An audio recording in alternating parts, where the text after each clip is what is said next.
Good afternoon, and thank you, and wow, I am so privileged and so honored to be sharing this afternoon with all of you and these incredibly amazing women that are being honored today.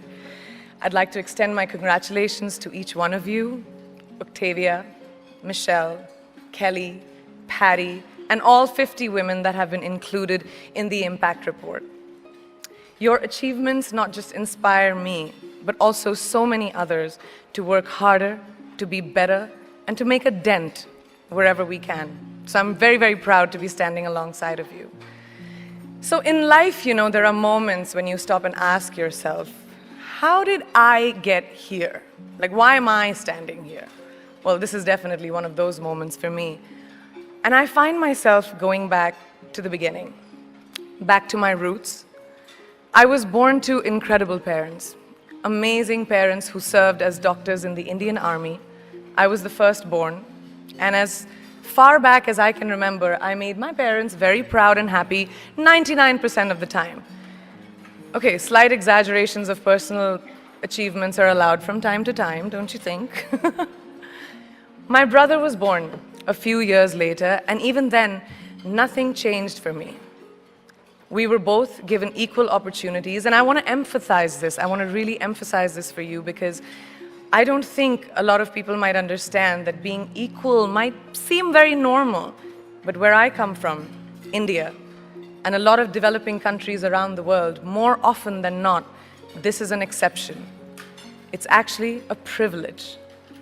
My first experience of the glaring disparity between boys and girls came at a very, very young age. I grew up in a middle-class family with extremely philanthropic parents who constantly reminded me and my brother how lucky we were and how giving back to those who were less fortunate was not a choice. It was a way of life. Simple.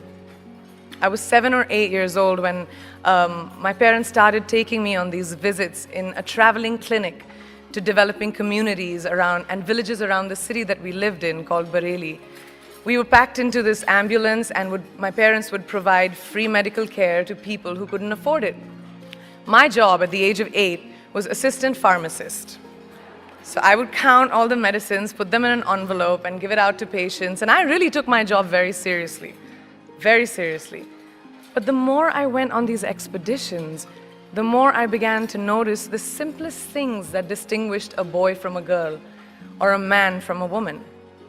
For example, girls were pulled out of school when they hit puberty because they were considered ready for marriage and babies. That's 12 and 13, while boys still enjoyed their childhood. Or basic human rights such as healthcare were denied just because they were women. Let's call this whole experience trigger number 1 for me. Fast forward a few years and many, many triggers in between.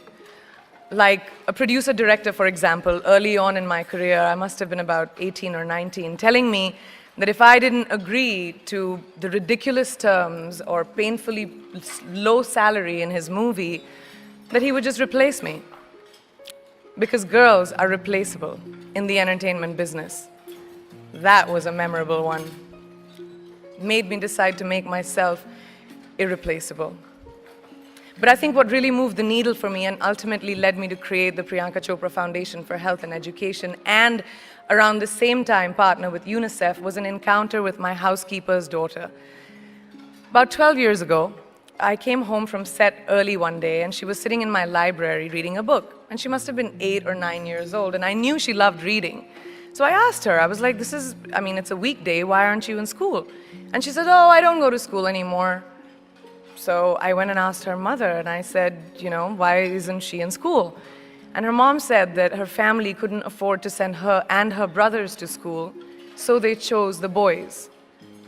The reason, she would eventually get married and it would be a waste of money. I was completely blown, and it shook me to my core.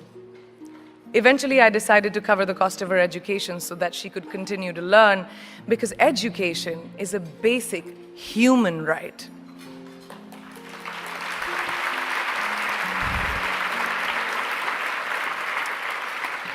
And a huge necessity, especially today.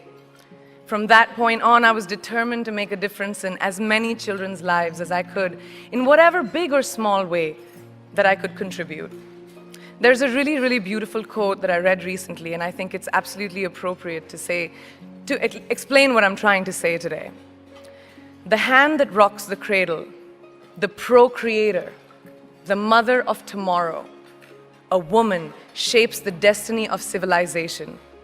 Such is the tragic irony of fate that a beautiful creation such as a girl child is today one of the gravest concerns facing humanity. Girls have the power to change the world. It is a fact, and yet today, girls are more likely than boys never to set foot in a classroom, despite of all the efforts and progress made over the last 2 decades. I'm just going to give you a stat, more than 15 million girls of primary school age will never learn how to read or write, compared to 10 million boys. Primary school, it's the beginning of our future. Over the last 11 years, I have witnessed firsthand the incredible work that UNICEF does for children around the world, especially victims and survivors of child marriage, displacement, war, sexual violence. But there is still so much work to do. And for me, that is the fuel to my fire. The reason I'm so committed to this cause, and that is where my passion stems from, because I know that a girl's education not just empowers families, but communities and economies. A result of her education, we all do better. It's just as simple as that. As entertainers and influencers sitting in this room, I feel that it's our social responsibility to be a voice for the voiceless, which is why I applaud each and every woman in this room for being such a badass.